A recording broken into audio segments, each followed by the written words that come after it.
warahmatullahi wabarakatuh. Bismillahirrahmanirrahim. Alhamdulillahi rabbil alamin.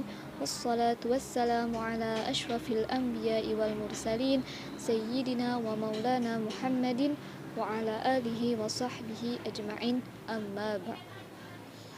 Baiklah, pada kesempatan kali ini saya akan membahas tentang evaluasi pendidikan. Pembahasan yang pertama yaitu tentang konsep evaluasi. Apa saja yang terdapat dalam konsep evaluasi?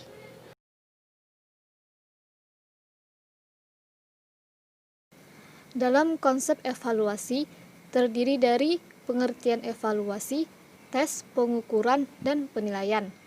Langsung saja kepada pembahasan yang pertama yaitu evaluasi.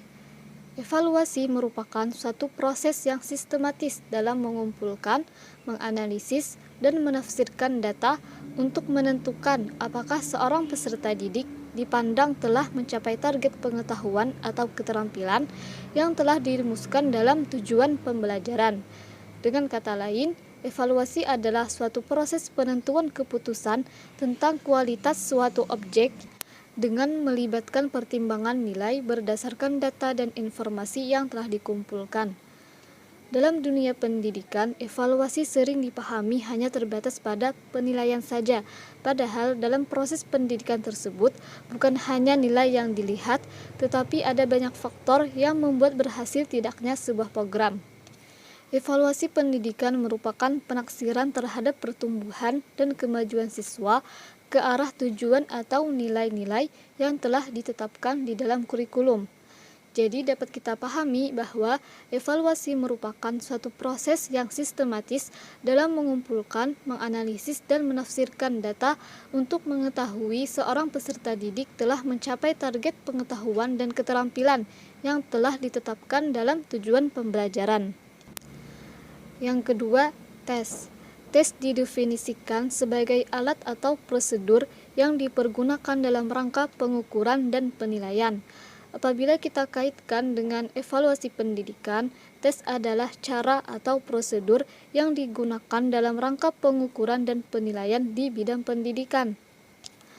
Dalam evaluasi pembelajaran, tes berfungsi sebagai alat untuk mengumpulkan data. Tes dapat berwujud pertanyaan yang harus dijawab atau perintah yang harus dikerjakan. Jadi, tes merupakan salah satu jenis alat untuk memperoleh data numerik atau alat melakukan pengukuran yang hasilnya dimanfaatkan sebagai salah satu bahan pertimbangan dalam evaluasi. Yang ketiga, pengukuran. Pengukuran adalah suatu proses untuk memperoleh deskripsi dalam bentuk angka mengenai tingkat dari sifat atau kemampuan yang dimiliki seseorang. Jadi, pengukuran merupakan bagian dari evaluasi berupa prosedur pengumpulan data dan informasi numerik yang diperlukan sebagai salah satu pertimbangan pengambilan keputusan dalam evaluasi. Evaluasi pembelajaran tidak dapat dilakukan tanpa adanya proses pengukuran, dan untuk melakukan proses pengukuran tersebut diperlukan instrumen atau alat evaluasi. Salah satunya adalah tes. Yang keempat yaitu penilaian. Penilaian merupakan kegiatan penafsiran data hasil pengukuran berdasarkan kriteria maupun aturan-aturan tertentu. Penilaian dalam program pembelajaran merupakan salah satu kegiatan untuk menilai tingkat pencapaian kurikulum dan berhasilnya proses pembelajaran.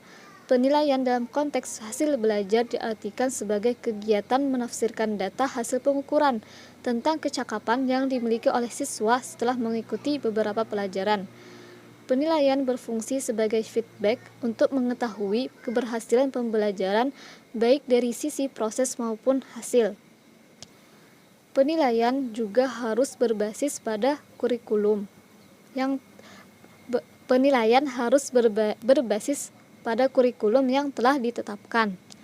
Unsur umum dalam penilaian yang menyangkut faktor-faktor yang harus dipertimbangkan yaitu prestasi atau pencapaian, usaha, aspek pribadi dan sosial, dan kebiasaan bekerja. Nah, jadi evaluasi, pengukuran, penilaian, dan tes memiliki ruang lingkup dan fokus yang berbeda-beda, tetapi memiliki hubungan yang sangat erat kaitannya. Dalam proses evaluasi diperlukan pengukuran. Dalam melakukan pengukuran diperlukan instrumen atau alat tes alat, yaitu tes. Nah, setelah diukur diperlukan penilaian. Jadi keempat hal ini sangat erat kaitannya. Demikian yang dapat saya sampaikan. Semoga bisa dipahami dan bermanfaat bagi kita semua. Akhir kata, wassalamualaikum warahmatullahi wabarakatuh.